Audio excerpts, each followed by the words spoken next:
Hello and welcome to Lecture 13 for the course ECE 254B, Parallel Processing. With this lecture, we start part 4 in the textbook with the title Low Diameter Architectures. And I'll explain in the first couple of slides what we mean by low diameter architectures. So as has been the pattern over the previous parts, I will devote one lecture each to Chapter 13 and Chapter 14, Hypercubes and their algorithms. In this lecture, sorting and routing on hypercubes. The next lecture, Lecture 14, and then I will devote one lecture, Lecture 15, to these two chapters, 15 and 16, which deal with variants of the hypercube architecture and also a sampler of all other kinds of networks, sort of looking at the tip of the iceberg of interconnection networks. There are very many variations on how you can interconnect processors, and we'll just look at a small sample of those to get a feel for what's out there and be able to appreciate, when we encounter different kinds of architecture, what they mean, how to evaluate them, and so on. So that's the plan for the next 3 lectures.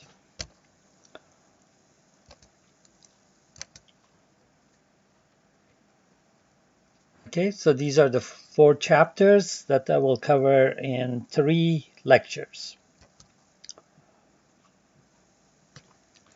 So in this lecture, Lecture 13, I will discuss hypercubes and some simple algorithms for them.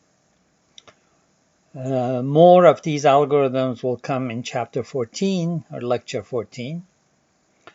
And as a side concept, we'll learn about embeddings and their usefulness in the context of hypercube. But the notion of embedding is more general. It doesn't just apply to hypercubes, but we will introduce them in this chapter.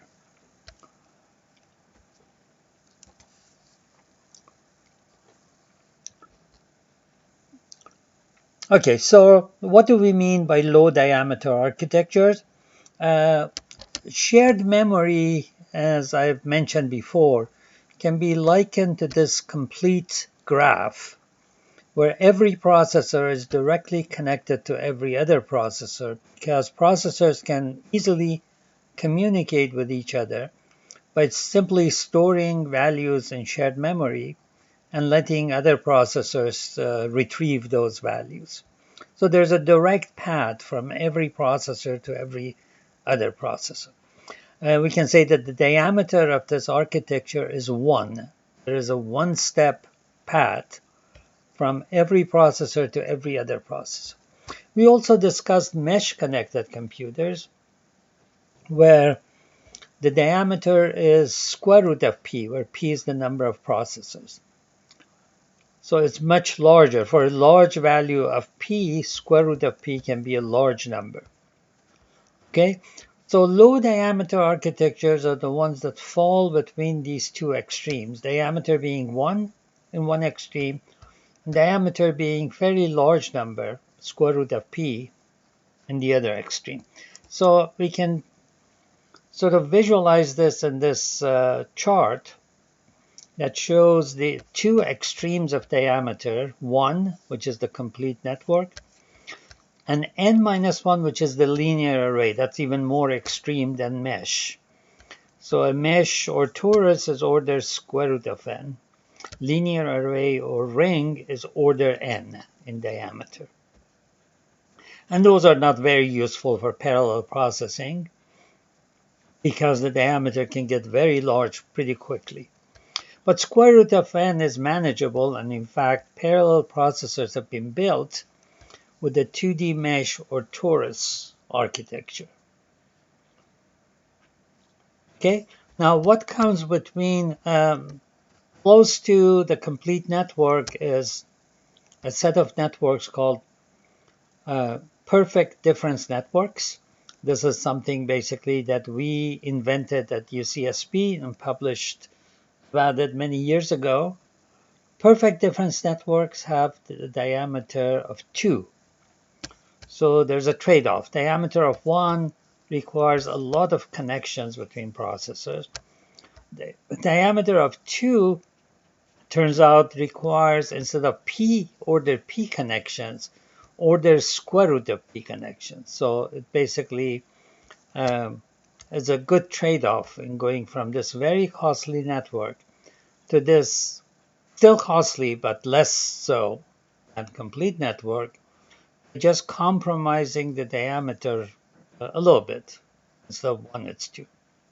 So these are the two extremes. 1, 2, basically constant diameter, order n at the other end. Mesh or torus, order square root of n, where n is the number of processors. So what comes in between? Well, order log of n, which is the diameter of a binary tree and hypercube. Of course, binary tree, we decided it's not a very robust architecture because it can be easily disconnected by one link or one processor failing. And also, even if it doesn't fail, the root node and the links leading to the root node can become congested because a lot of traffic, data traffic, will go through them. But Hypercube also has logarithmic diameter and doesn't have the weaknesses of the binary tree. So this is basically what we are starting to discuss. There are also architectures that have even smaller diameter than log n. For example, log n divided by log n, a bit smaller. And examples are star and pancake networks that I'll briefly introduce in the third lecture for this part. Okay, so let's focus now on the hypercube. A hypercube can basically be viewed as a very high-dimensional mesh or torus. Okay, so let's look at a q-dimensional mesh with m processors along each dimension.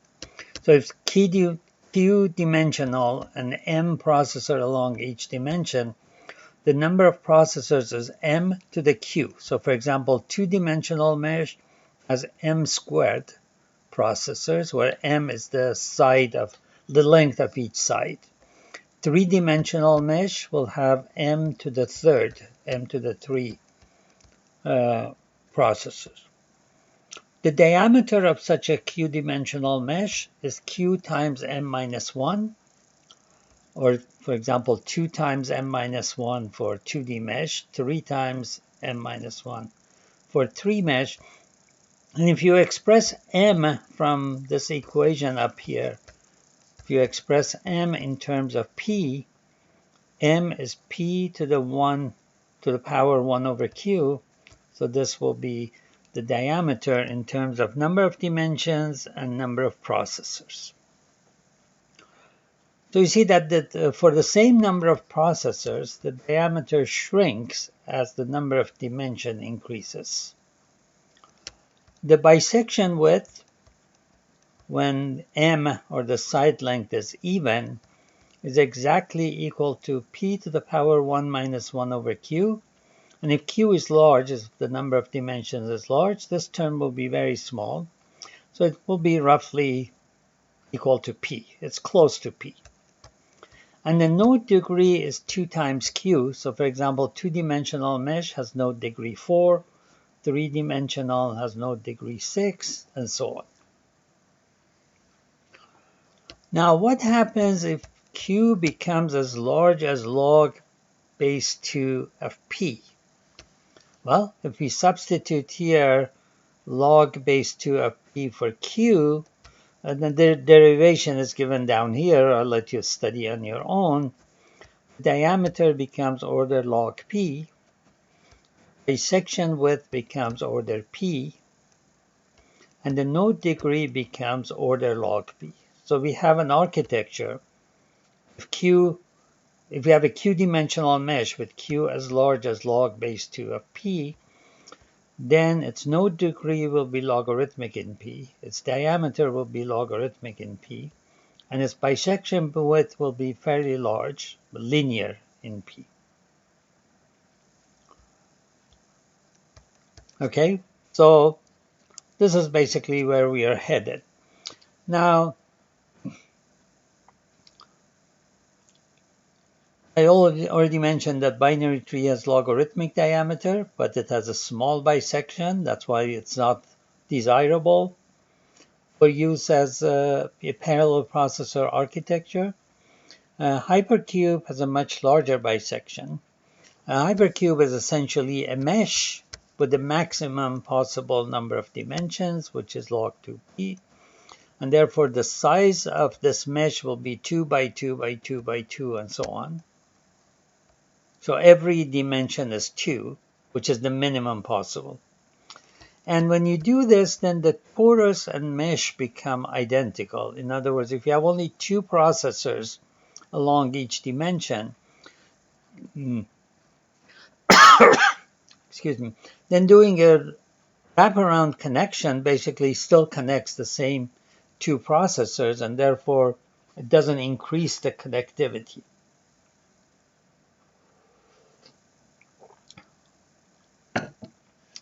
Okay, here's in the blue box in the lower half of the slide, you see a very short history of the hypercube. On paper, hypercubes were designed in the 1960s. So in the 1960s, we already knew about this architecture, but only on paper, basically a mathematical investigation. And then more work was done in the 1970s. The first practical hypercube was built in the early 1980s at Caltech, and it was called the Cosmic Cube. I guess because Caltech was closely related to JPL and NASA, the name Cosmic Cube luckily came from that connection. And the designers of this Cosmic Cube, which had 64 nodes, so it was a 6-dimensional hypercube. Okay, 2 times 2 times 2, 6 times, so 2 to the 6, 64 nodes. So it was fairly small, but it was a pioneering design, and among other things, the designers of this 64-node hypercube came up with an elegant solution to routing, message routing, and they called the method wormhole switching. We already discussed wormhole switching in connection with mesh before. In the mid-1980s, several commercial machines were built. Intel built its personal supercomputer, which was a hypercube. Connection Machine 2, a company that was started just to build a hypercube computer, and N-Cube, another company that specialized in cube-connected computers. Okay, so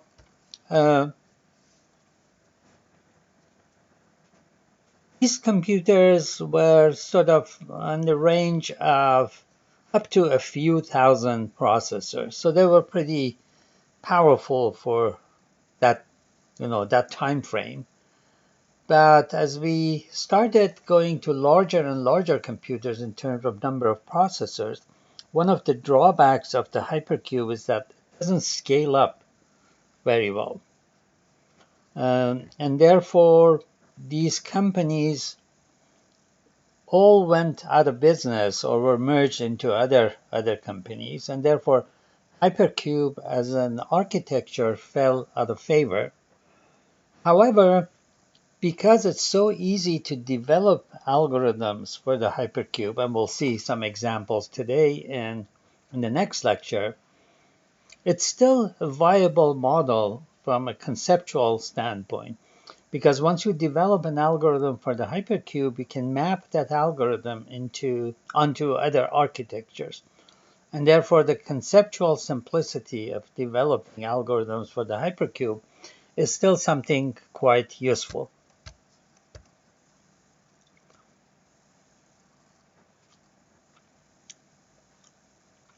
So hypercube is a generic term, and for specific sizes, we refer to it as 3-cube or 3-dimensional hypercube, 4-cube, 5-cube, and so on, and Q-cube more generally. So Q-cube means Q-dimensional hypercube. Hypercube has a recursive structure, and that's one of the things that contributes to easy algorithm development, because recursive algorithms map fairly naturally to this hypercube, which is itself has a recursive structure.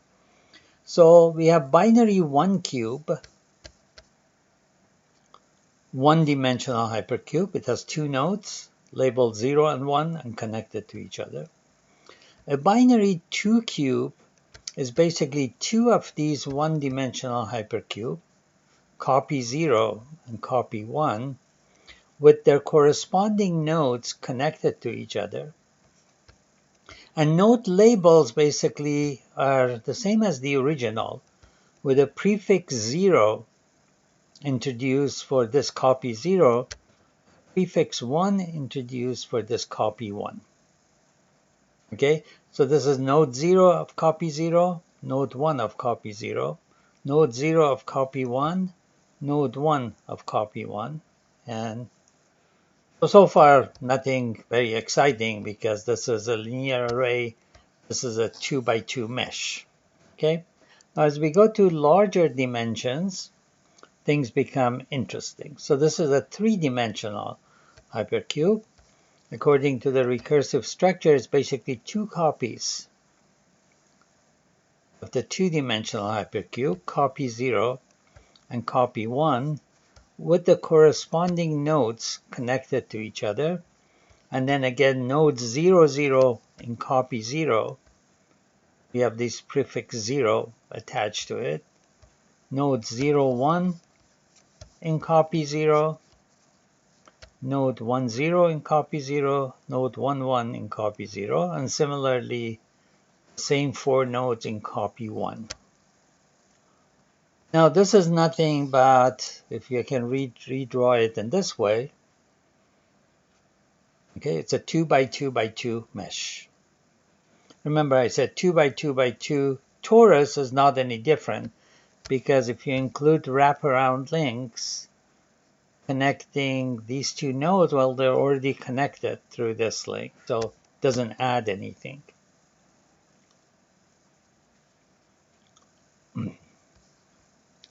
Okay, let's go one step further. This is a 4-dimensional hypercube. It is 2 copies of the 3-dimensional hypercube, copy 0, copy 1, with the corresponding nodes again connected to each other, and the same rule, node 0, node 0, 0, 0 of copy 0, node 0, 0, 0 of copy 1 have different labels because they have different prefixes. And again, I can redraw this 4-dimensional structure like this. So basically the 4th dimension, which are these red links, go from the outer cube to the inner cube. Okay, so it's easier to understand what's going on compared to. So it's basically 2 copies of the 3-dimensional hypercube, the outer copy and the inner copy, with their corresponding nodes connected to each other. So the number of processors in the q-dimensional hypercube is 2 to the power q. Its bisection width is p over 2. So here I have 16 processors, and I have to disconnect 8 links in order to bisect. Here I have 8 nodes. I have to disconnect 4 links to bisect. Okay, So bisection width is p over 2. The diameter is q, or log 2p. And the node degree is also q, or log 2p. So node degree here is 4, which is log 216. Node degree is 3 here, which is log 2.8. The diameter is 3 here. The furthest node from this node 0, 0, 0 is this node, which is distance 3 at the opposite corner of the cube. Here, the furthest node from this node 0, 0, 0, 0 is not this node at the opposite corner of the same cube, but this node at the opposite corner of the inner cube. That's 4 steps away. 1, 2, 3, 4. And they're actually different paths. So I can go 1, 2, 3, 4. I can go 1, 2, 3, 4, and so on. So the furthest node in the 4-dimensional hypercube is 4 hops, or 4 steps away. This is the 64-node hypercube. It's not drawn in full because there would be just too many lines going. For example, all the wraparound connections, like this purple one, and this green one, and this red one, are not drawn, only a representative of each. So there will be another green wraparound link here, another green wraparound link here, and so on.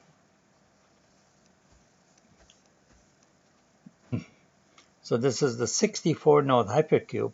Its recursive structure is evident because you see that it consists of 2 32-node hypercube, and you can view that in different ways. So for example, the right-hand side of this structure is a 32-node hypercube. The left-hand side is also.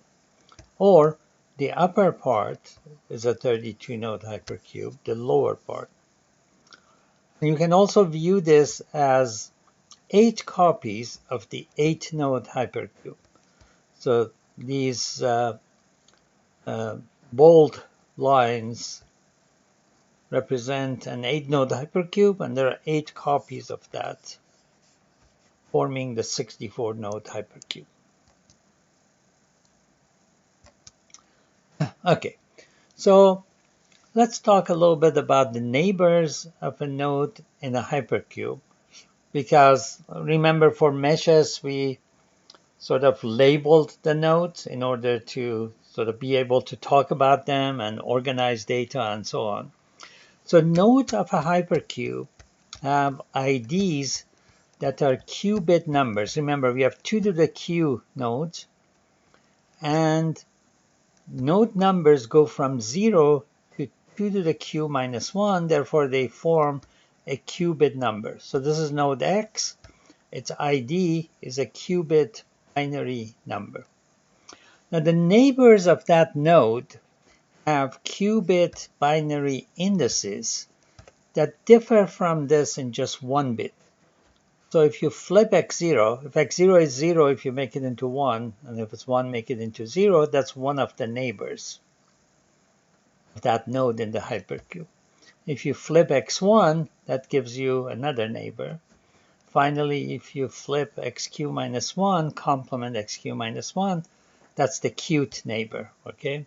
So there are q neighbors, each of which corresponds to flipping 1 bit in the ID of the original node X. And this is pretty obvious from the way we constructed a hypercube recursively. Okay, so this is a 1-bit binary number as index, and if you flip 0 to 1, you get its neighbor. If you flip 1 to 0, you get its neighbor. Here, if you flip the least significant bit, bit 0, so 0, 0 becomes 0, 1, so that's a neighbor. If you flip the second bit, the most significant bit, this becomes 1, 0, that's the other neighbor. Okay, Let's take another example here. Let's take this node 0, 1, 0, 0. If you flip 0, you get 0, 1, 0, 1. That's one neighbor. If you flip the second 0 from the right, you get 0, 1, 1, 0. That's another neighbor, 0, 1, 1, 0. If you flip this 1, you get 0, 0, 0, 0. That's another neighbor. And finally, if you flip this 0, it becomes 1, 1, 0, 0. And that gives you the fourth neighbor, which is on this side. Okay, each of these flips, we can give it a name. So this is flipping 0. The corresponding link is called dimension 0 link. If I flip bit 1, the corresponding link will be dimension 1 link. Flip bit 2, the corresponding link is dimension 2 link. And finally, if you flip bit 3, the corresponding link is dimension 3 link. So in this particular representation of the hypercube, we have decided to call this horizontal lines dimension 0, the vertical lines dimension 1, the diagonal lines dimension 2, and the lines that go from the outer to inner cube and vice versa, dimension 3. So we talk about dimensions of the hypercube and dimension neighbors. So dimension 0 neighbor, dimension 1 neighbor, and so on. And we invent this notation to be able to talk about dimension 0 neighbor of X without having to write this entire, if you have a large number of nodes, this will be a long binary number. So we can talk about dimension 0 neighbor of node X with this notation. Neighbor along dimension 0 of X. Neighbor along dimension 1 of X, all the way to neighbor along dimension Q minus 1 of X. Okay, so here is basically what I told you in the previous slide. This will be dimension 0. This will be dimension 1. This will be dimension 2. And this one dimension 3.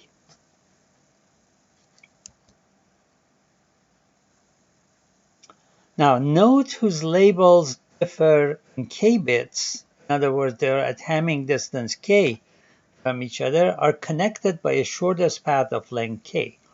This is very easy to understand. So, for example, take node 0, 1, 0, 0 and node 0, 0, 1, 0. Okay, the two labels match in this bit, both are 0. They differ in this bit, going from the left, the second bit, because one has 1 there, the other one has 0. They differ in the third bit from the left. One has 0, the other one has 1. And they're the same in the last bit. So they differ in 2 bits. Therefore, there is a shortest path of length 2 between them. That's because we can move from this node to this node that differs with it in 1 bit. And then from this node to this node that differs with it in 1 bit.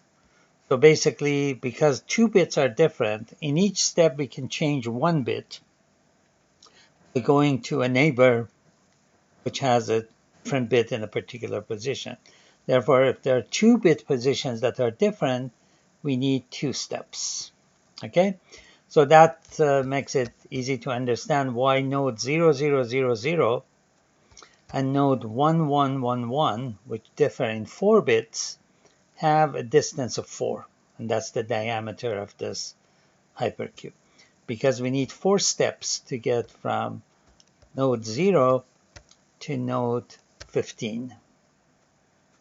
Okay, because the binary representation of the two labels differ in 4 bits. Okay, let's take a detour now from Hypercube and talk about the general notion which we call embedding. So we talk about it here because it's a natural place to talk about it. It's not specifically related to Hypercube, but it's a natural place because we use this concept now to do embeddings in Hypercube. So let's take a graph, like a binary tree, with its node labeled and its links also labeled. We call this a guest graph and try to embed it into this host graph. Okay, so the guest graph in this case has 7 nodes. The host graph has 9 nodes. So it's possible to do a one-to-one mapping of nodes to nodes here. So node 0 has been mapped here, node 1, node 2, 3, 4, 5, 6. Okay, so I mapped each node of the guest graph into one node of the host graph. We say that the load factor in this embedding is 1. In other words, each of these host nodes has the load of one processor in the original parallel computer. Load factor is equal to 1 because each node does the job of one node in this guest graph. Okay? Now, in the original graph, node 0 is connected to node 1 through the link A. So here node 0 is connected to node 1 through this link, so we label this as A, meaning that this link now does the job of this link. Whenever 0 and 1 need to communicate, in this mapped version, these two nodes will communicate. So this is basically the mapping of link A. Link B, C, D, E, F. We say that the dilation is equal to 1 because whatever could be done in one step of communication here can be done in one step in this embedded version of the graph. Dilation is basically how much slower communication becomes as a result of mapping. In this case, it doesn't become slower at all because every link is mapped to a single link in this new architecture. And finally, we say congestion is equal to 1 because each of these links carries the load of one link in the original architecture. So this one corresponds to link C, this one to link A. Okay, now we'll see later that these numbers can change. But in this case, basically this graph had more nodes than the original one, so I was able to do a one-to-one mapping of nodes. More importantly, I did the mapping in such a way that any two nodes that were adjacent, such as 1 and 3 in the original graph, are also adjacent in this host graph. Okay, let's look now at the embedding of the same graph into a 2x4 mesh. Again, I have enough nodes to do a one-to-one mapping of nodes. So 0 is mapped here, 1 is mapped here, and so on. Okay, there are other alternatives, but I've chosen to do it this way. So again, load factor is equal to 1 in this embedding. Now, 1 and 0 should communicate. That's link A, no problem there. 0 and 2, link B. 1 and 3, link C. 1 and 4, however, which could communicate directly through this link D, are no longer adjacent in this new architecture. So their communication will take 2 steps. Any message from 1 to 4 should go through node 3.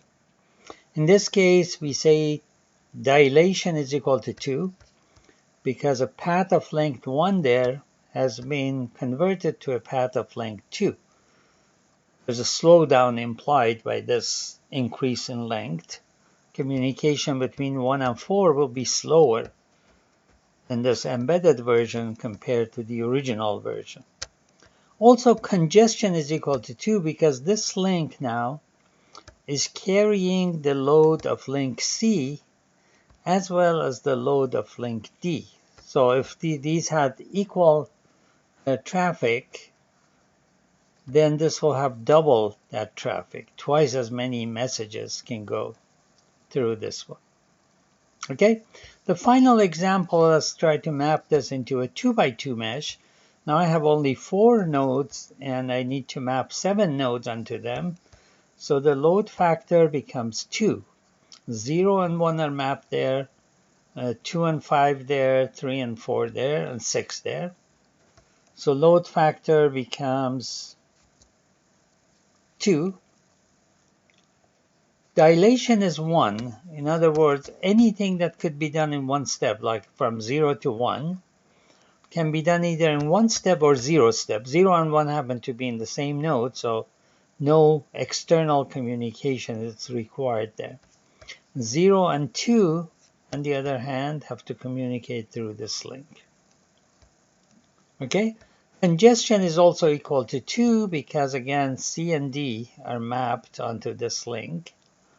And therefore, if they had equal traffic, twice as much traffic flows through this link.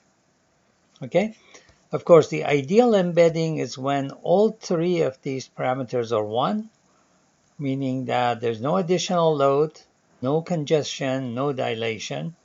Therefore, any algorithm for this tree can be run on this 3x3 mesh with no slowdown whatsoever. In other words, this mesh and of course do the job of a 3x3 mesh, which is its architecture, but it can also do the job of this particular tree. It can emulate that tree without any slowdown. This one can emulate that tree, but with some slowdown because of the congestion and dilation being greater than 1. And of course, this one also has the disadvantage of a load factor that is greater than 1.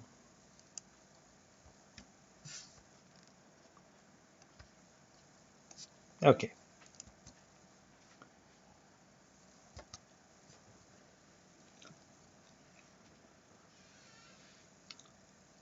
Now let's talk about embeddings in the hypercube. In way of introduction, the notion of Hamiltonicity, or being able to embed a cycle size n into an n-node graph, is important.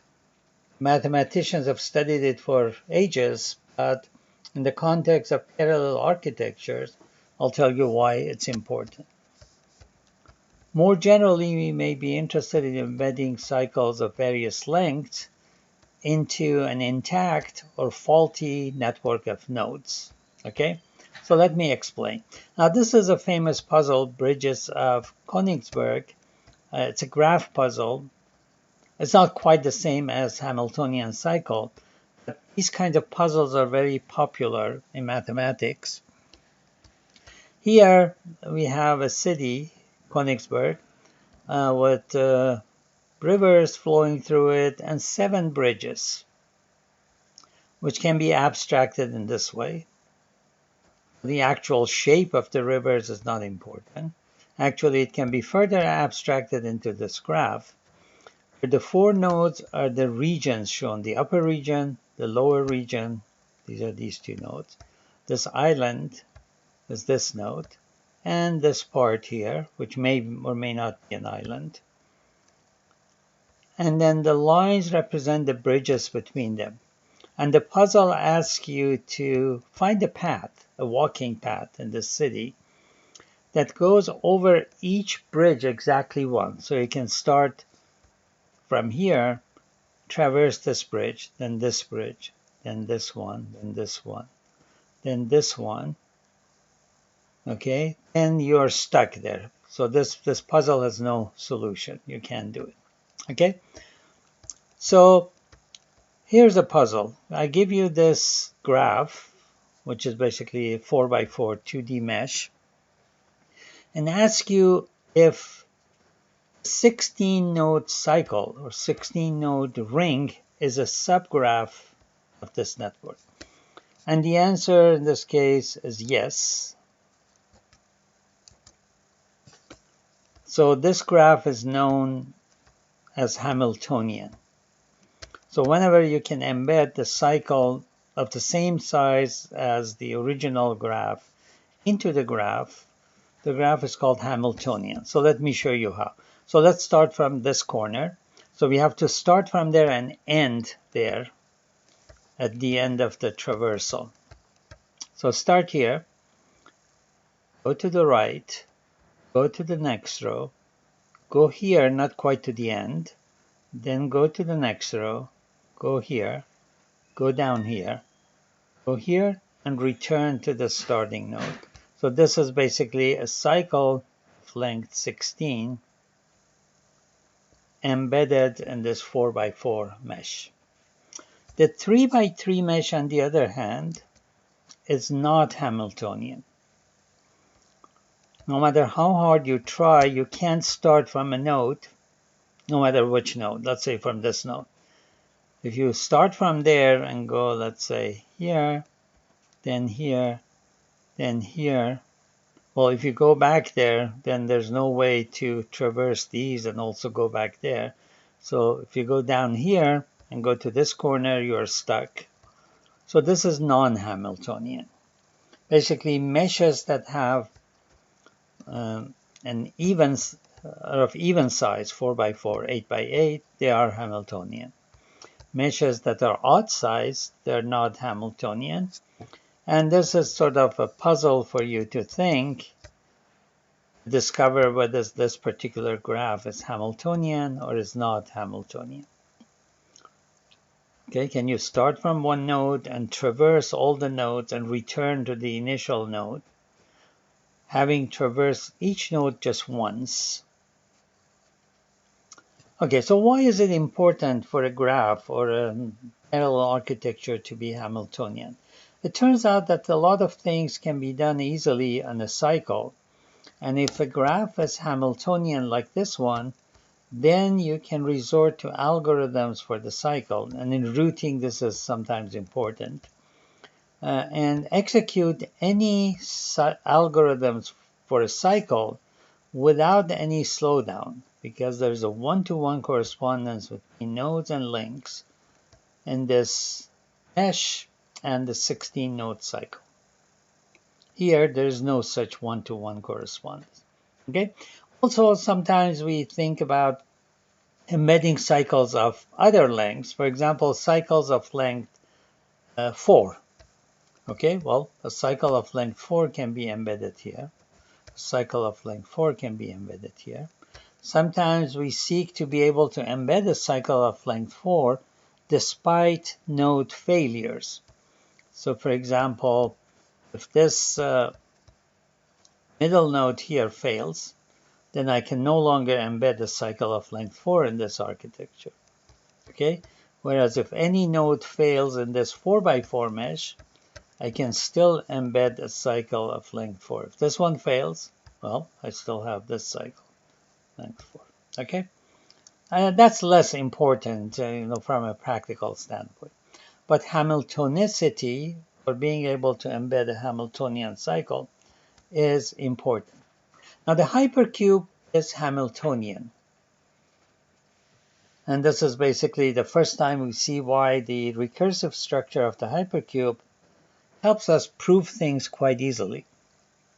First of all, the 4-node hypercube, which is basically a 4-cycle, is Hamiltonian. So we prove recursively. The 4-node hypercube is Hamiltonian. Then we prove that if the q-1 dimensional hypercube is Hamiltonian, then so is the q-dimensional hypercube. So we use recursion or inductive proof. Okay, the 4-node hypercube is Hamiltonian. I'm going to prove if any size hypercube is Hamiltonian, the next larger size hypercube will also be Hamiltonian. Therefore, I prove the proposition. Okay, so let's say my assumption is that the Q minus one dimensional cube is Hamiltonian. So this is a Hamiltonian cycle in it. So this is another copy of the Q minus one dimensional cube. That too is Hamiltonian. And I'm going to use exactly the same nodes that I used here to form the Hamiltonian cycle. Then in the Q-dimensional hypercube, the corresponding nodes of the two halves are connected to each other by construction. Okay, so this X is connected to its neighbor along dimension Q minus 1. So this is dimension Q minus 1. And this neighbor of X along dimension K is connected to its dimension Q minus 1 neighbor in the other half of the hypercube.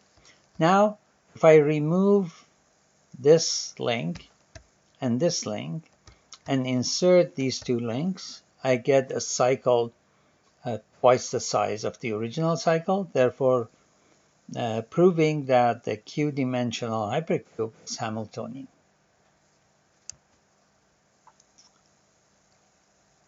There's also an alternate inductive proof based on gray codes, which is interesting, so I'm going to go through it even though we don't really need a second proof. So a gray code basically is a code such that each code word differs from the next one by 1 bit. So this is all zeros. This is just 1 in the least significant bit, so it differs with it in 1 bit. This has 2 ones here. It differs with the previous one in 1 bit. And I can continue until I get this code word, and this one happens to differ from the first one in 1 bit. It's sort of a cycle, circular code, so that each code word differs from the next one and from the previous one in just 1 bit.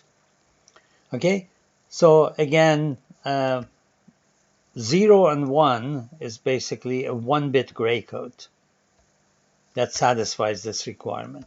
Suppose I have already constructed Q minus 1-bit gray code. So this is the Q minus 1-bit gray code up there. This is the same code written in reverse. In other words, the last code word is written first, and the first code word is written last. And then I attach zeros to the beginning of the first half of the code and ones to the beginning in the second half. And my claim is this is a gray code also, because within the first half, these bits are all equal. So the condition of gray code exists, that each code word differs from the next one and previous one in 1 bit. Same thing in this half, because all these bits are ones, therefore the same condition holds. And then these two code words differ in 1 bit.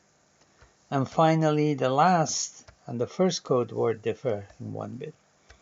So I can build a qubit gray code. Okay, now if I view these code words as node IDs in a hypercube, this is a node in the Q-dimensional hypercube. This is a node in the Q-dimensional hypercube, which is a neighbor of that one, because it differs from it in 1 bit. This is a node that is a neighbor to that one. Therefore, basically, this gray code also shows me a Hamiltonian cycle. And then when I get to the last node, I can go back to the first node because these two are neighbors as well. Okay.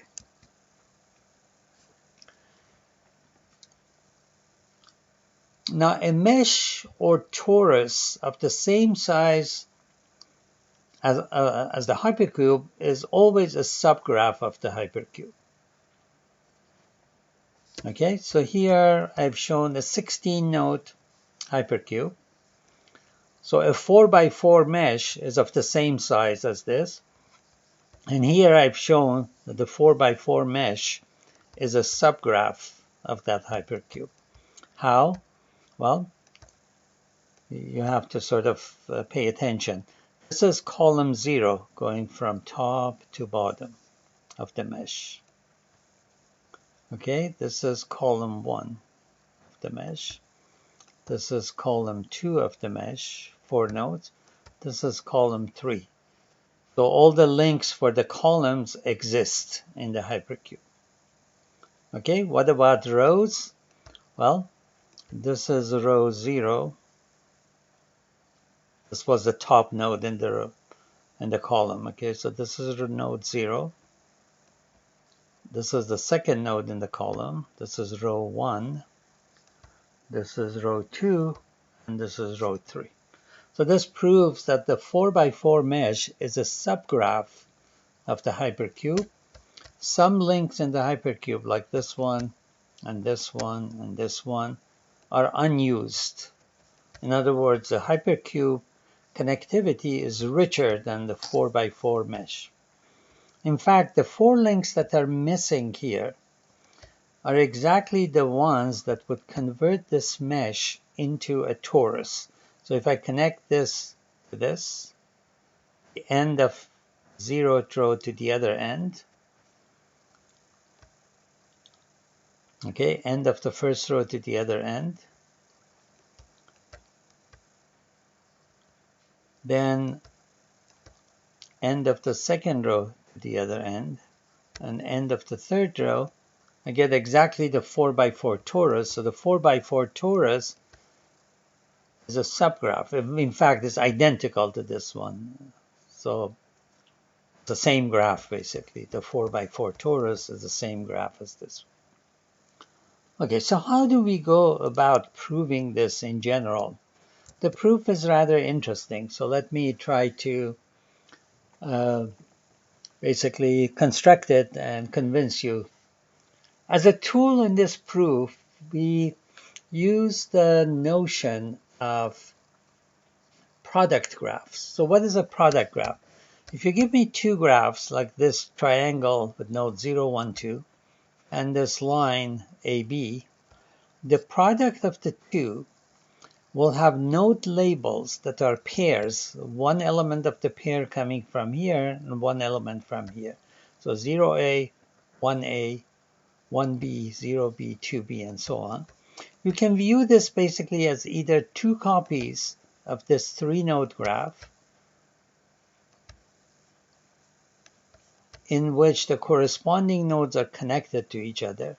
So nodes 0A and 0B are connected to each other.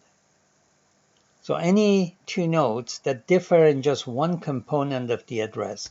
So in this case, 0 is the same, A and B are different. Okay. You can also view this as 3 copies of this 2-node graph. Here are the 3 copies. 1, 2, 3.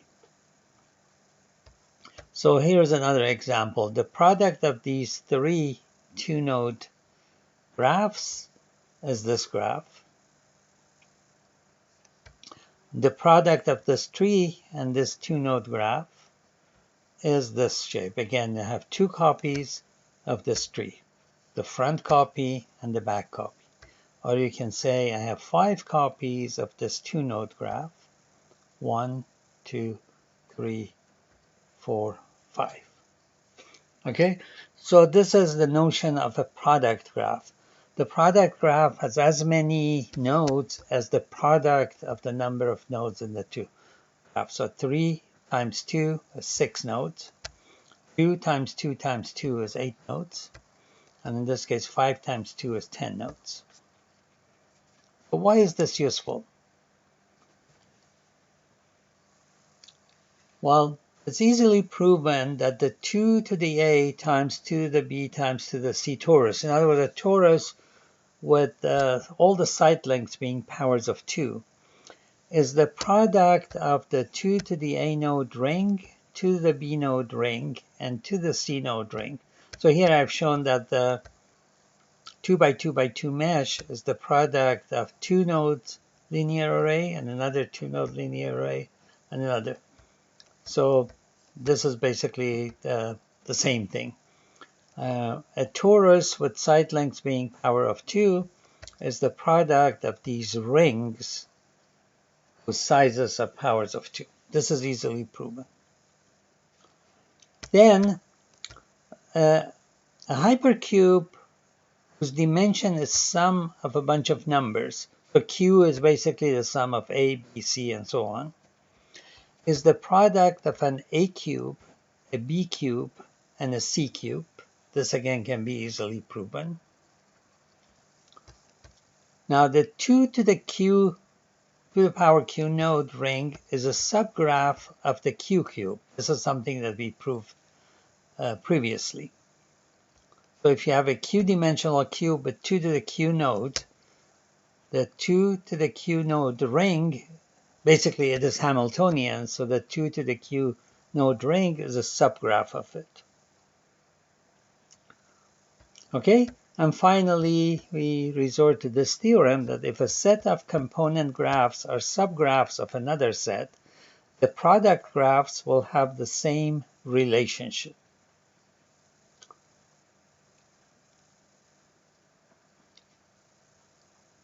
Okay, so this proves basically that a Q-dimensional hypercube, where Q is the sum of these numbers, can embed a Q-dimensional mesh or torus. Sorry, not Q-dimensional, any dimensional mesh or torus with the same number of nodes.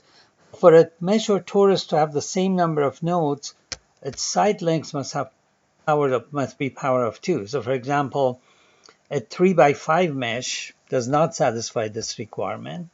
So it's not a subgraph of a hypercube. In fact, we don't have a hypercube with 15 nodes. We have hypercube of 16 nodes. So the subgraph relationship does not hold in that case. Okay, the next concept is embedding a binary tree in a hypercube. So for example, let's take just the top part of this tree. This is the 7-node tree up there. Ignore the rest of it. Is this a subgraph of the 8-node hypercube? Well, there's a very simple proof that says no. Even though it has one fewer node than the 8-node hypercube, I can't embed this into an 8-node hypercube. The proof is rather interesting because let's say I map the nodes onto the hypercube. I map this root into a hypercube node of even weight, meaning that it has an even number of ones in its ID. Then the two neighbors will be nodes with odd weight, because if you change one bit, if a binary word that has an even number of ones, the result will have an odd number of ones. So these two must be mapped to odd weight nodes in the hypercube. And similarly, these 4 nodes must be mapped to even nodes. Okay, so within the 8-node hypercube, I need to map this node and these 4 nodes, so a total of 5 nodes, into even weight codes. Okay.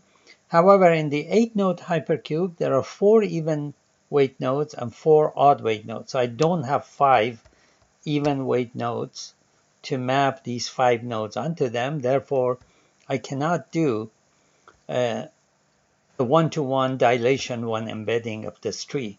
And this basically generalizes. So in any tree, basically half of the nodes are root nodes, are leaf nodes. And then to those you have to add, if those are, say, odd weight nodes, there will be other levels here that also have odd weights. Therefore, you have the requirement for too many odd weight nodes, and therefore you cannot map it. Okay.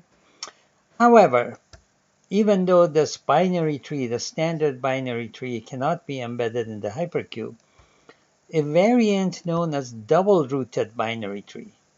So a binary tree has 2 to the q minus 1 nodes, okay?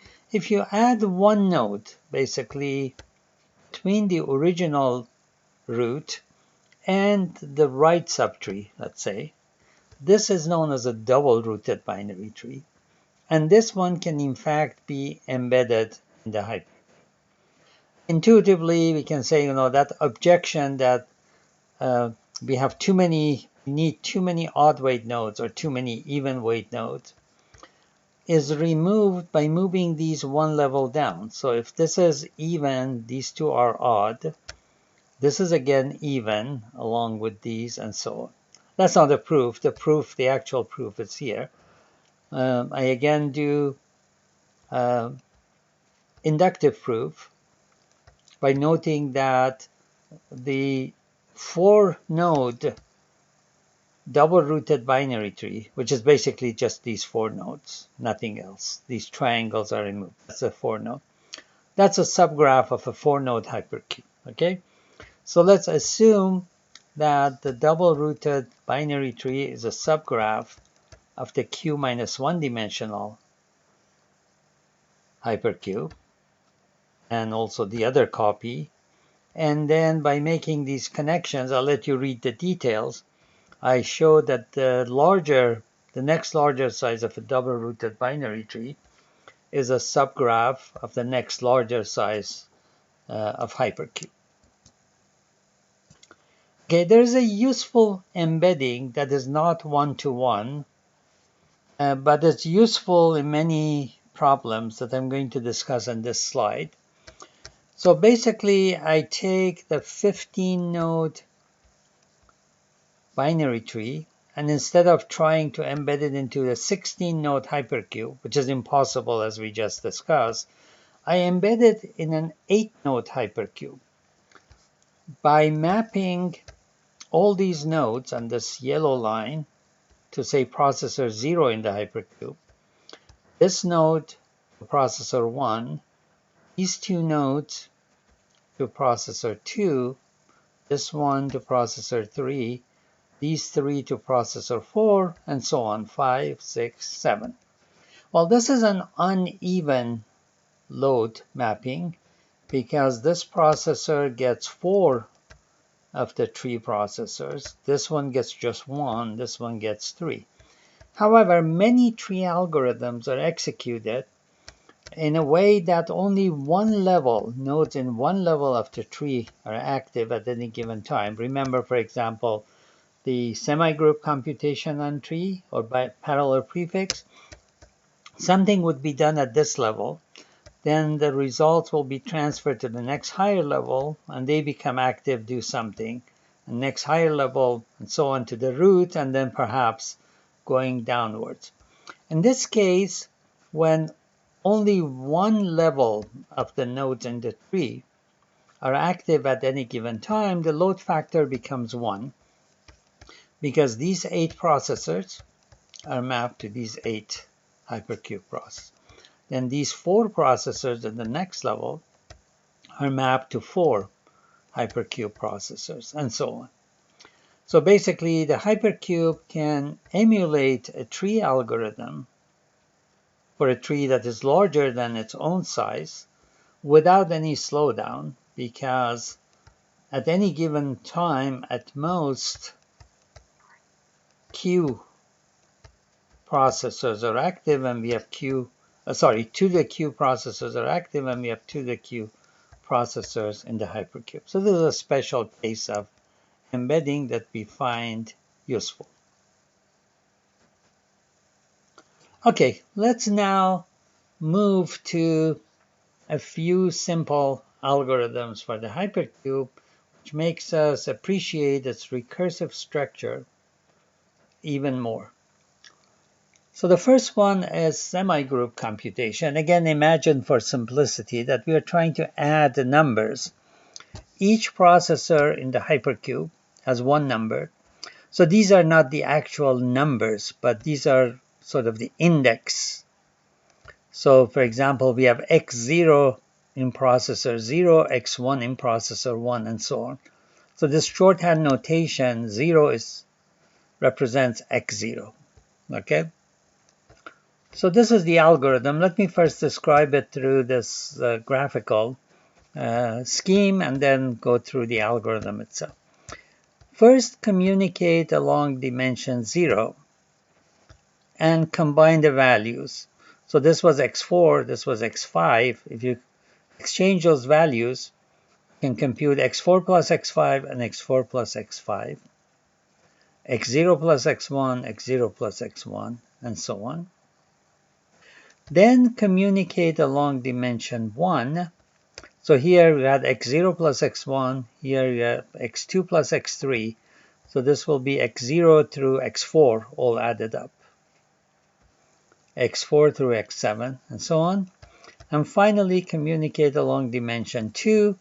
This is sum of the values index 0 through 3, sum of the values index 4 through 7. So every node will have the sum of all 8 values at the end, and you needed only 3 steps, or more generally Q steps of communication in a Q-dimensional hypercube to complete this task. And Q steps is basically optimal because the diameter of the hypercube is Q. Okay, so you can't do anything in fewer than Q steps. Okay, so here is the algorithm. Every processor basically initializes the total, the local value of the total, to its own value. So these are the initial values.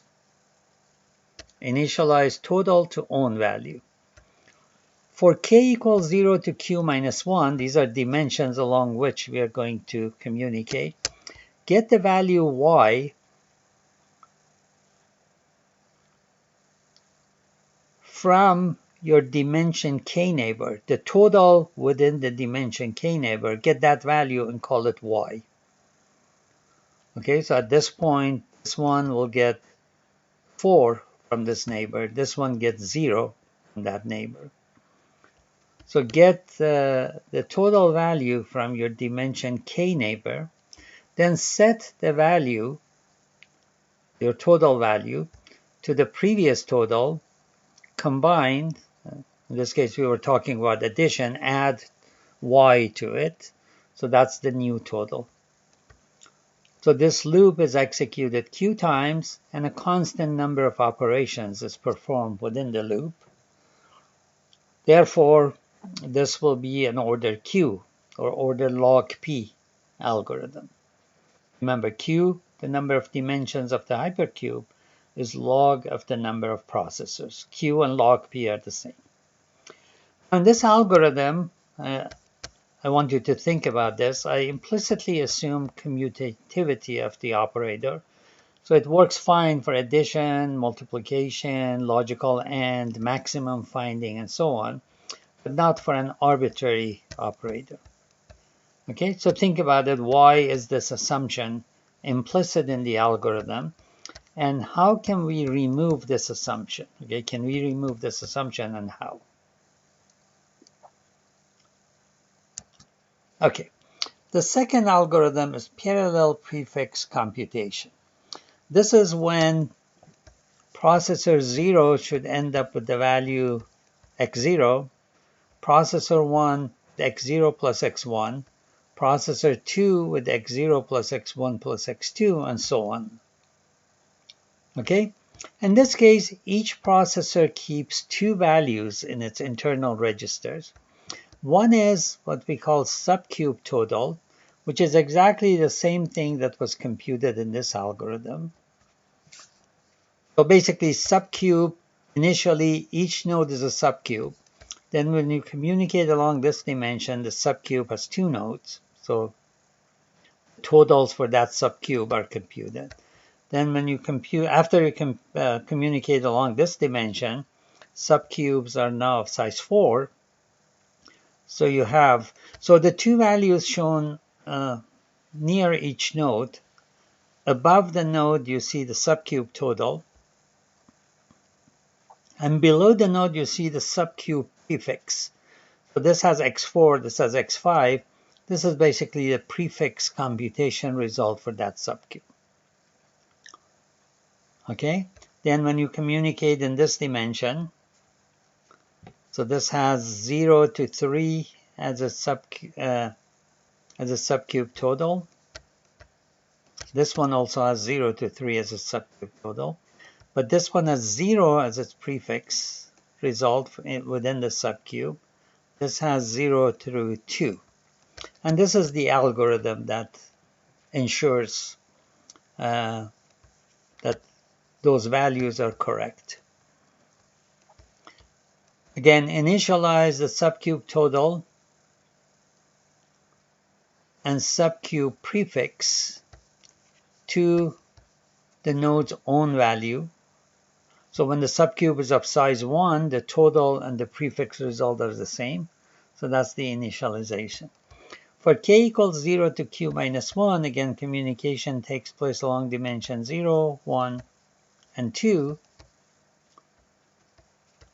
Get the value from your dimension k neighbor. Set your total to the previous total combined with this value. So far, it's just like semi-group computation. Now, if your node ID is greater than your neighbor's node ID, then also update the prefix computation. Okay, so for example, when these two communicate along this dimension, each one gets the other value and updates its subcube total as usual. However, this one, because its node number 0 is smaller than the node number 2 of this one, does not update its prefix computation, whereas this one does update its prefix computation. Okay, so it gets the total from here and combines it with its own value. Okay, so this is basically a conditional statement. Only if your node ID is less than your neighbor's ID, it can't be equal, of course, because all IDs are distinct. If it's greater, then you update your prefix result. If it's less, then you do not update your prefix result. Again, commutativity of the operator is implicit, and I want you to think about how this can be removed if we want to do it for an operator that is not commutative. The third problem is sequence reversal. So a sequence has been stored in the nodes of the hypercube in numeric order. So node 0, so the sequence that I've stored here is A, B, C, D. See, node 0, node 1, node 2, node 3. A, B, C, D, E, F, G, H. So I have a sequence that is stored in the order of node numbers in the hypercube, and I want to reverse it. In other words, I want A to end up here in the last processor in this sequence, B to end up here, C to end up here, D. I want to reverse the sequence. Okay. Again, just going through the dimensions and unconditionally exchanging values leads to sequence reversal. So in the first step, or zeroth step if you want, communicate along the 0 dimension. Okay. Oops, sorry.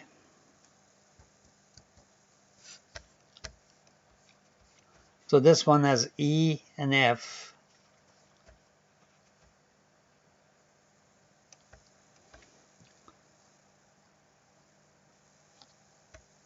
Okay, this one had E, this one had F, so you exchange them. This one had A, this one had B. This exchange is unconditional. There's no comparison involved. Then exchange along the next dimension, dimension 1. So BD is exchanged. You get DB. Then finally exchange along the third dimension. So D and H are exchanged, and the sequence is reversed. So again, this is an order log P or order Q algorithm for sequence reversal. Okay, in all of these algorithms that we talked about so far, let me show them to you. We communicated along dimension 0 first, dimension 1, then dimension 2. 0, 1, 2, 0, 1, 2. Okay? This is called an ascend algorithm. So we invent this terminology, where in different algorithm steps, we communicate along dimension 0 first, then dimension 1 first, next dimension 2. So this is the dimension that we communicate along, and this is the step or phase of the algorithm. So this is known as an ascend algorithm. The inverse is known as descend algorithm. Now, if I had done this algorithm in descend order, first communicate along dimension 2, then dimension 1, then dimension 0, I would get exactly the same thing. Okay? I leave it up to you to discover whether I can do that for these two algorithms. This one is easy to understand why you would get the same thing. Okay, so that's called the descend algorithm. And normal algorithm is the name for an algorithm in which we communicate along different dimensions, but in each step we go either to the next dimension or previous dimension. So in this example, I communicate along dimension 3 first, then dimension 2, then dimension 3, then dimension 4, then dimension 5, then back to 4, back to 3, then 4. So from one step to the next step, the dimension number along which I communicate changes by 1. And this is important, as we will see later. Okay, for now, just remember that normal algorithm, of which ascend and descend are special cases, requires that communication go from one dimension to an adjacent dimension, either the next dimension or the previous dimension, a larger or smaller dimension. Okay, matrix multiplication, I'm going to discuss rather briefly. So basically this algorithm, which is not very practical the way described on this slide, I'll show you the more practical version later, multiplies an m by m matrices using m cube processors. So in this small example, I'm multiplying 2 by 2 matrices using, so m is 2, using 8 processors. So the two matrices initially are in this part of the hypercube. So the matrices are 1, 2, 3, 4, 5, 6, 7, 8. So here are the two matrices, 1, 2, 3, 4, 5, 6, 7, 8. And the matrix multiplication algorithm goes like this. In phase 1, place elements of A and B in registers RA and RB of M squared processors with the IDs 0JK. So the IDs of the processors consist of 3 indices corresponding to 1/3 of the dimensions of the hypercube. So in this case, 0JK are all the nodes whose IDs start with 0.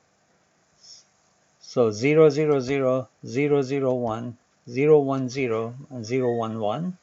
So those are nodes 0JK holding the two matrices. And those processors in the back do not hold any values initial. In phase 2, replicate input, communicate across 1/3 of the dimension. So this part where we put the matrices have 2/3 of the hypercube dimensions. Okay, in this case 2 because the number of dimensions is 3. But more generally, these have 2/3 of the dimensions, and the remaining 1/3 of the dimensions connect these nodes to other nodes that are not used yet. So use those 1/3 of the dimensions to replicate inputs. So in this case, I've replicated the two matrices. in the back notes. Okay? In phase 3, rearrange the data by communicating across the remaining 2/3 of dimensions so that processor IJK has elements AJI and BJK. Remember, in matrix multiplication, AJI must be multiplied by BJK. Okay, so that's what we try to do. Communicate values so that processor IJK has element JI from matrix A and element IK from matrix B. Okay? So these are the two parts of that, 1 and 2. So 1/3 of the dimensions come here, 1/3 of the dimensions come here. Then multiply. Now each processor has two values, like 2 and 7 are here, 2 and 8 are here. So each processor multiplies the two numbers that it has. Then finally,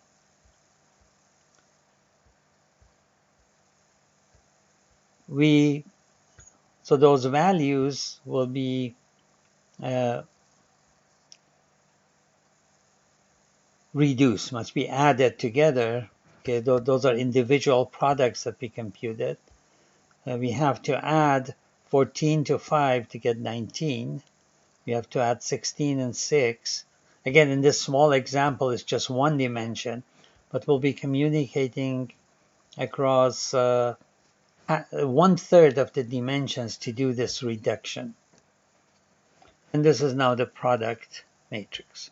As I said, this is not very practical because if I have 100 by 100 matrices, which are not, especially big in parallel processing, I would need 1 million processors here. However, now I can use the block matrix multiplication concept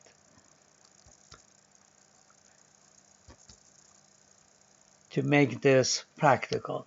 Now imagine that this 1, 2, 3, 4, 5, 6, 7, 8, they're not individual matrix element, but they're block matrices.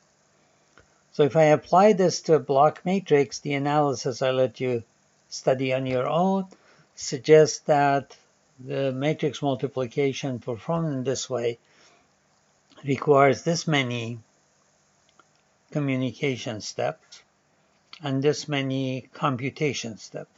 Now, matrix multiplication requires order m cube in sequential computation. So here we have basically linear speed up in the computation part. Okay, here we don't quite have linear speed up in the communication because maybe we do. So just 1 minute. So this is order m squared. M squared, remember, is a factor of m smaller than this one. So the fact that, and we also have log p here, even ignoring log p, if p to the 1/3 is smaller than m, then we can get also perfect speed up there. All right. And the final problem that I will discuss in today's lecture is inverting lower triangular matrix. This is an interesting problem, and it fits perfectly to the hypercube architecture. So if I have a matrix A, which is lower triangular, this means that this part of the matrix is all zeros. This part of the matrix is just an arbitrary. This quarter is an arbitrary matrix. Basically, all the elements can be non-zero. This quadrant and this quadrant themselves are lower triangular. Okay? And it can be easily proven mathematically that the inverse of this matrix is this. B minus 1 is the inverse of B, inverse of this lower triangular matrix. D minus 1 is the inverse of D, inverse of this lower triangular matrix. And this element here is the product of those two and the matrix C in this particular order. Okay, so therefore once I've computed B minus 1 and D minus 1, I need to do 2 matrix multiplications to compute this one. So the problem has been decomposed into, so the inversion of this large lower triangular matrix is reduced to inversion of 2 smaller lower triangular matrices and multiplication of half-size matrices. And this is basically the mathematical proof that you can study on your own. Therefore, we can say if we map this matrix on a hypercube so that each element is in a different processor. So this is this subcube basically has all zeros. It doesn't have any non-zero elements. This subcube has this matrix. This subcube has a lower triangular matrix, and this subcube has a lower triangular matrix. So in order to invert the original matrix, we have to invert these two half-size lower triangular matrices, which we use the same algorithm recursively. That requires this much time, plus 2 times multiplication time of m over 2 by m over 2 matrices. And the multiplication time of m over 2 by m over 2 matrices is order log m from the previous algorithm, and therefore the solution to this recurrence will be order log squared m. So we can invert a lower triangular matrix on a hypercube in order log squared m latency. And this last slide here basically shows what's happening here. So we first have to compute B minus 1 and D minus 1, and then send those values to this quadrant of the hypercube for doing the multiplications. Okay, so how do we compute those things? Recursively. Each of those is divided into 4 quadrants, and then we invert those 2 quadrants shown and then send the values to that 4th quadrant to do the multiplications, and so on and so forth.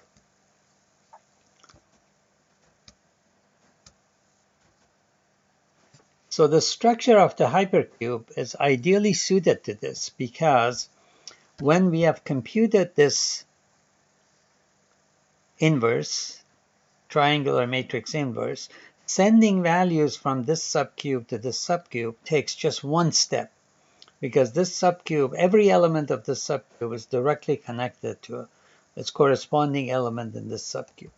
Similarly, sending from this subcube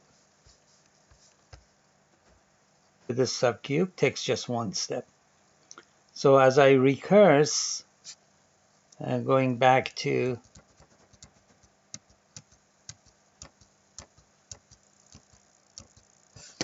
here, so the inversion takes this much time, multiplication takes this much time.